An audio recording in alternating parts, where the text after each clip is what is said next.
Where is James Orengo? That sometimes revolutions eat their own children. Yes. Government eats their own people. This government is going to punish you more than they will punish me. A question that echoes through the hills of Siaya, across the social media timelines of Kenyans, and inside the corridors of political power. A question that has remained unanswered for more than a month. A question that tonight weighs heavily on the hearts of those who know him and those who wonder if the silence hides something far more serious. Could the governor of Siaya, a man who fought for democracy, who faced jail for the right of others, now be silently battling for his own life? The citizens of Siaya are concerned that for the last 1.5 months, both the governor and his deputy have not been seen in public performing their duties as envisaged under Chapter 4 of the Constitution of Kenya and the County Government Act. Or is there something darker behind his disappearance? This is the story of a missing governor, mounting anxiety, and a mystery that could shake the political foundations of an entire region. James Bob Orengo, a name that resonates in Kenya's political history. A veteran lawyer, a human rights defender, a reformist who during the dark days of one-party rule stood on the front lines of the fight for multi-party democracy. To many, Orengo is not just a politician. He is a symbol of defiance, courage, and justice. In 2022, he rose to the governorship of Siaya County, the political bedrock of ODM and Raila Odinga. A position that was not just about power, but about trust from the people he had long represented. But then, silence. The last time James Orengo was seen in public was in early June, during a county event addressing development projects in Siaya. He was expected to preside over subsequent functions, including key budget discussions, but he never appeared. Weeks passed. No explanation, no official statement, just silence. And in that silence, questions began to grow. At first, whispers suggested he might be unwell, that perhaps the governor had taken time off for medical reasons. But as the weeks dragged on, rumors grew darker, some claiming he had been poisoned by unknown individuals, others alleging that he was critically ill and being treated secretly abroad. These remain unverified claims, but they spread like wildfire, fueled by the absence of truth. Then came today, August 4th, a day that threw Siaya into political turmoil. A letter surfaced online, allegedly signed by Orengo, announcing his resignation as governor. The letter read in part, and I quote, "Due to personal health challenges, I hereby tender my resignation as governor of Siaya County with immediate effect." End of quote. Screenshots of the letter went viral across Facebook, WhatsApp, and X, formerly Twitter. Panic ensued. Calls flooded ODM offices. Siaya residents were left stunned.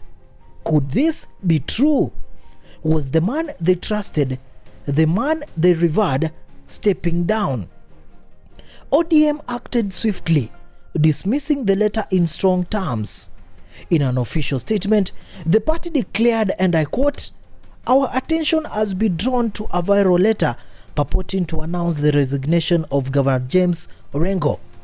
This letter is fake. We urge the public to ignore such baseless claims aimed at creating panic and unnecessary political tension." End of quote. The statement was firm, but it failed to answer the bigger question. If the letter is fake, where is Governor Orengo? Why has he not appeared to speak for himself? Meanwhile, the silence is not just a political drama. It has practical consequences.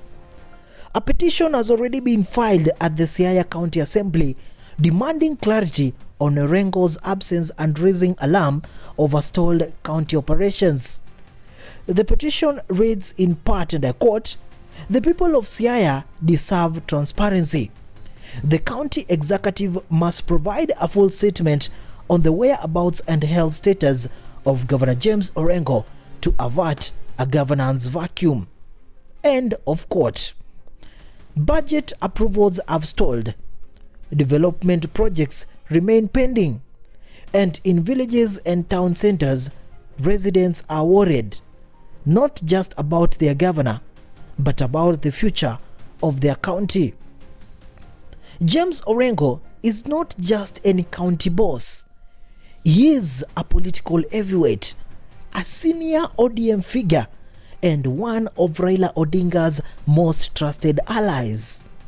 His disappearance, whether temporary or prolonged, could reshape ODM politics in Siaya and beyond. Already, murmurs of succession battles are surfacing. Who would step in for Orengo if Orengo cannot resume his duties? Could this open doors for ODM rivals or create a political vacuum in Raila's backyard?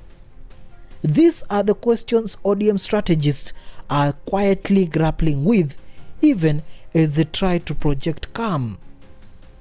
On the streets of Siaya, the mood is somber.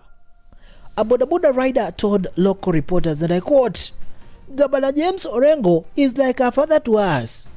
If something is wrong, we deserve to know the truth." End of quote. Another resident lamented, saying, "We are in the dark, bwana. ODM imenyamaza. The government is silent. Every day, tunaamukia news about the same question. Wapi Orengo?" End of quote. Even among ODM loyalists, frustration is growing. The silence from the governor's family and close allies only deepens the misery. Tonight, we are left with more questions than answers. Where is Governor James Orengo? Is he battling illness? Was he targeted by foul play? Or is there another reason for this prolonged absence, one yet to be revealed? Orengo has spent a lifetime fighting for the truth, defending the oppressed, and standing against secrecy. But tonight, as the people of Siaya and the nation wait anxiously, it is his truth that remains hidden. Until he speaks, or until someone speaks for him, speculation will continue and the mystery will deepen. For now, the one haunting question lingers: where is Orengo?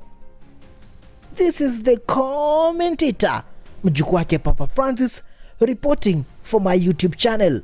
If you have not subscribed, please do so. We are on to 500,000 subscribers. Bye bye for now.